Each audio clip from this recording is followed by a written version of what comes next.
I soon lost sight and recollection of ghostly fears in the beauty of the scene as we drove along. Although, had I known the language, or rather languages, which my fellow passengers were speaking, I might not have been able to throw them off so easily.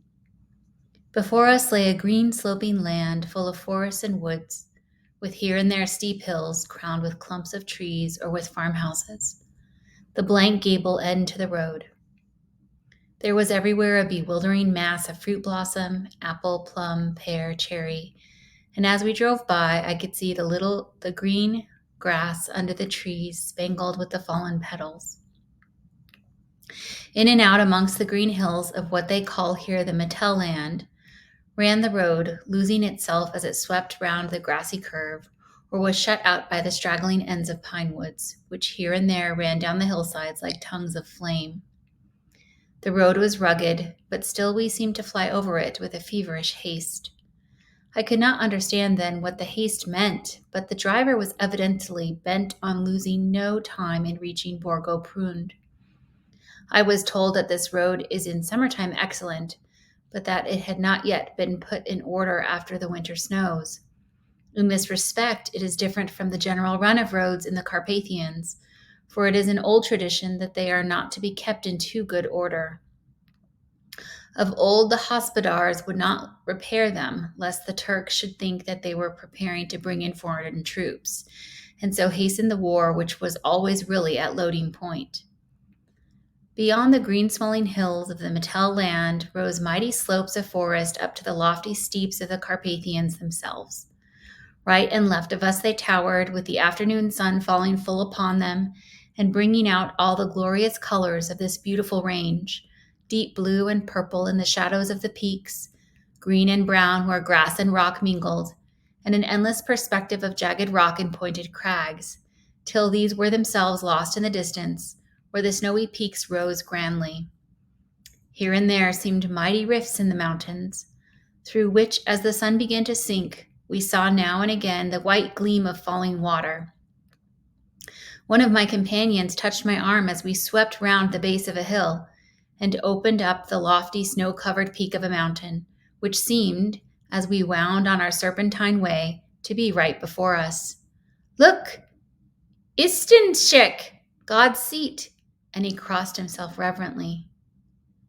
As we wound on our endless way and the sun sank lower and lower behind us, the shadows of the evening began to creep round us. This was emphasized by the fact that the snowy mountain top still held the sunset and seemed to glow out with a delicate, cool pink. Here and there we passed Czechs and Slovaks, all in picturesque attire, but I noticed that goiter was painfully prevalent. By the roadside were many crosses, and as we swept by, my companions all crossed themselves. Here and there was a peasant man or woman kneeling before a shrine, who did not even turn around as we approached, but seemed in the self-surrender of devotion to have neither eyes nor ears for the outer world. There were many things new to me, for instance, hayricks in the trees, and here and there very beautiful masses of weeping birch, their white stems shining like silver through the delicate green of leaves. Now and again we passed a leader wagon, the ordinary peasant's cart, with its long snake-like vertebrae calculated to suit the inequalities of the road. On this were sure to be seated quite a group of homecoming peasants, the Czechs with their white and the Slovaks with their colored sheepskins, the latter carrying lance-fashion their long staves with axe at end.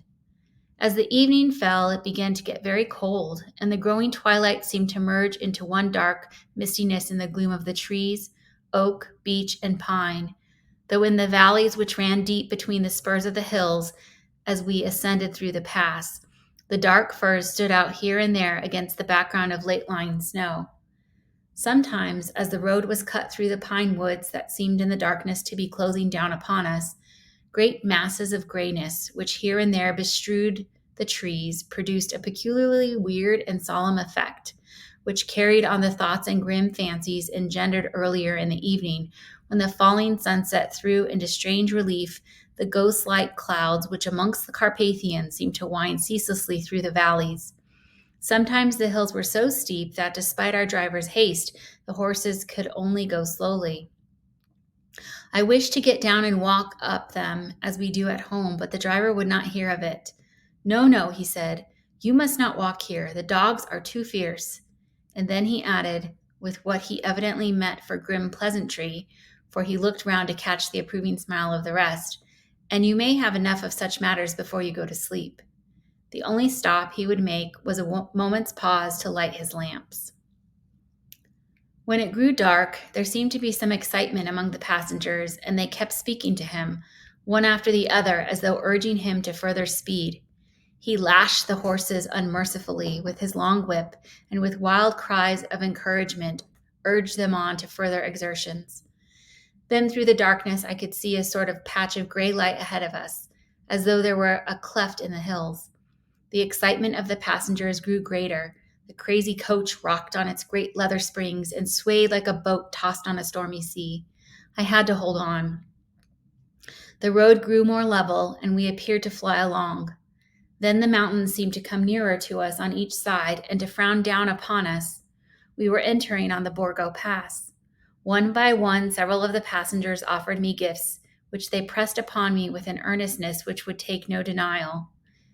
These were certainly of an odd and varied kind, but each was given in simple good faith, with a kindly word and a blessing, and that strange mixture of fear-meaning movements which I had seen outside the hotel at B Street's, the sign of the cross and the guard against the evil eye. Then, as we flew along, the driver leaned forward, and on each side the passengers, craning over the edge of the coach, peered eagerly into the darkness. It was evident that something very exciting was either happening or expected, but though I asked each passenger, no one would give me the slightest explanation. This state of excitement kept on for some little time, and at last we saw before us the pass opening out on the eastern side. There were dark rolling clouds overhead, and in the air the heavy oppressive sense of thunder. It seemed as though the mountain range had separated two atmospheres, and that now we had got into the thunderous one. I was now myself looking out for the conveyance which was to take me to the Count. Each moment I expected to see the glare of lamps through the blackness, but all was dark. The only light was the flickering rays of our own lamps, in which the steam from our hard-driven horses rose in a white cloud. We could see now the sandy road lying white before us, but there was on it no sign of a vehicle. The passengers drew back with a sigh of gladness, which seemed to mock my own disappointment. I was already thinking what I had best do, when the driver, looking at his watch, said to the others something which I could hardly hear. It was spoken so quietly and in so low a tone, I thought it was an hour less than the time. Then turning to me, he said in German worse than my own, "There is no carriage here. The heir is not expected after all. He will now come on to Bukovina and return tomorrow or the next day, better the next day." Whilst he was speaking, the horses began to neigh and snort and plunge wildly, so that the driver had to hold them up. Then, amongst a chorus of screams from the peasants and a universal crossing of themselves, a caleche with 4 horses drove up behind us, overtook us, and drew up beside the coach. I could see from the flash of our lamps, as the rays fell on them, that the horses were coal-black and splendid animals. They were driven by a tall man with a long brown beard and a great black hat, which seemed to hide his face from us. I could only see the gleam of a pair of very bright eyes, which seemed red in the lamplight, as he turned to us. He said to the driver, "You are early tonight, my friend." The man stammered in reply, "The English heir was in a hurry," to which the stranger replied, "That is why I suppose you wished him to go on to Bukovina. You cannot deceive me, my friend. I know too much, and my horses are swift." As he spoke, he smiled, and the lamplight fell on a hard-looking mouth with very red lips and sharp-looking teeth as white as ivory. One of my companions whispered to another the line from Burger's Lenore, "Den die Toten reiten schnell," for the dead travel fast. The strange driver evidently heard the words, for he looked up with a gleaming smile. The passenger turned his face away, at the same time putting out his 2 fingers and crossing himself. "Give me the heir's luggage," said the driver, and with exceeding alacrity my bags were handed out and put in the caleche. Then I descended from the side of the coach, as the caleche was close alongside, the driver helping me with a hand which caught my arm in a grip of steel. His strength must have been prodigious. Without a word, he shook his reins, the horses turned, and we swept into the darkness of the pass. As I looked back, I saw the steam from the horses of the coach by the light of the lamps, and projected against it the figures of my late companions crossing themselves. Then the driver cracked his whip and called to his horses, and off they swept on their way to Bukovina. As they sank into the darkness, I felt a strange chill, and a lonely feeling came over me. But a cloak was thrown over my shoulders, and a rug across my knees, and the driver said in excellent German, "The night is chill, mynheer, and my master the count bade me take all care of you. There is a flask of Slivovitz, the plum brandy of the country, underneath the seat if you should require it." I did not take any, but it was a comfort to know it was there all the same. I felt a little strangely and not a little frightened. I think, had there been any alternative, I should have taken it instead of prosecuting that unknown night journey. The carriage went at a hard pace straight along, then we made a complete turn and went along another straight road.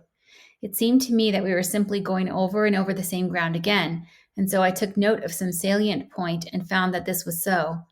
I would have liked to have asked the driver what this all meant, but I really feared to do so, for I thought that, placed as I was, any protest would have had no effect in case there had been an intention to delay. By and by, however, as I was curious to know how time was passing, I struck a match, and by its flame looked at my watch. It was within a few minutes of midnight. This gave me a sort of shock, for I suppose the general superstition about midnight was increased by my recent experiences. I waited with a sick feeling of suspense.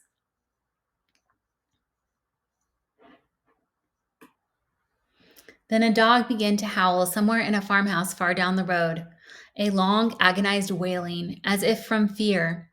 The sound was taken up by another dog, and then another and another, till, borne on the wind, which now sighed softly through the pass, a wild howling began, which seemed to come from all over the country, as far as the imagination could grasp it through the gloom of the night. At the first howl, the horses began to strain and rear, but the driver spoke to them soothingly, and they quieted down, but shivered and sweated as though after a runway from a sudden fright. Then far off in the distance, from the mountains on each side of us, began a louder and sharper howling, that of wolves, which affected both the horses and myself in the same way. For I was minded to jump from the caleche and run, whilst they reared again and plunged madly, so that the driver had to use all his great strength to keep them from bolting. In a few minutes, however, my own ears got accustomed to the sound, and the horses so far became quiet that the driver was able to descend and to stand before them. He petted and soothed them and whispered something in their ears, as I have heard of horse tamers doing, and with extraordinary effect, for under his caresses they became quite manageable again, though they still trembled. The driver again took his seat, and shaking his rein, started off at a great pace. This time, after going to the far side of the pass, he suddenly turned down a narrow roadway which ran sharply to the right. Soon we were hemmed in with the trees, which in places arched right over the roadway till we passed as through a tunnel. And again, great frowning rocks guarded us boldly on either side. Though we were in shelter, we could hear the rising wind, for it moaned and whistled through the rocks, and the branches of the trees crashed together as we swept along. It grew colder and colder still, and fine powdery snow began to fall, so that soon we and all around us were covered with a white blanket. The keen wind still carried the howling of the dogs, though this grew fainter as we went on our way.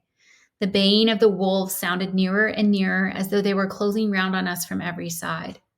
I grew dreadfully afraid, and the horses shared my fear. The driver, however, was not in the least disturbed. He kept turning his head to the left and right, but I could not see anything through the darkness. Suddenly, away on our left, I saw a faint flickering blue flame. The driver saw it at the same moment. He at once checked the horses, and jumping to the ground, disappeared into the darkness.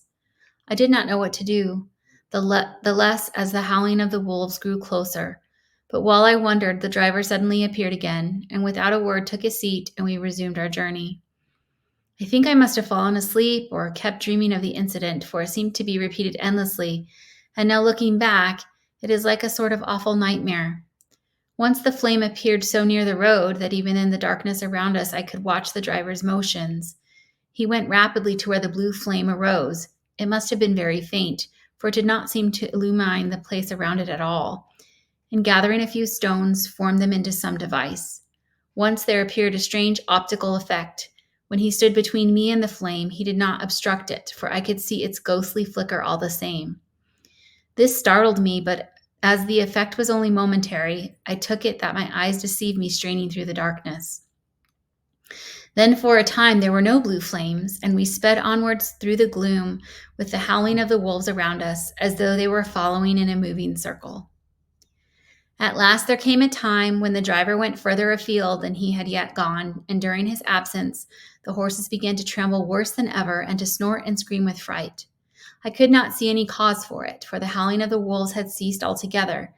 But just then the moon, sailing through the black clouds, appeared behind the jagged crest of a beetling pine-clad rock, and by its light I saw around us a ring of wolves with white teeth and lolling red tongues, with long sinewy limbs and shaggy hair. They were 100 times more terrible in the grim silence which held them than even when they howled. For myself, I felt a sort of paralysis of fear. It is only when a man feels himself face to face with such horrors that he can understand their true import. All at once the wolves began to howl, as though the moonlight had some peculiar effect on them. The horses jumped about and reared and looked helplessly round with the eyes that rolled in a way painful to see. But the living ring of terror encompassed them on every side, and they had perforce to remain within it. I called to the coachman to come, for it seemed to me that our only chance was to try to break out through the ring and to aid his approach. I shouted and beat the side of the caleche, hoping by the noise to scare the wolves from that side, so as to give him a chance of reaching the trap. How he came there, I know not, but I heard his voice raised in a tone of imperious command, and looking towards the sound, saw him stand in the roadway. As he swept his long arms, as though brushing aside some impalpable obstacle, the wolves fell back and back further still. Just then a heavy cloud passed across the face of the moon, so that we were again in darkness. When I could see again, the driver was climbing into the caleche and the wolves had disappeared. This was all so strange and uncanny that a dreadful fear came upon me, and I was afraid to speak or move. The time seemed interminable as we swept on our way, now in almost complete darkness, for the rolling clouds obscured the moon. We kept on ascending with occasional periods of quick descent, but in the main always ascending. Suddenly, I became conscious of the fact that the driver was in the act of pulling up the horses in the courtyard of a vast ruined castle, from whose tall black windows came no ray of light, and whose broken battlements showed a jagged line against the moonlit sky.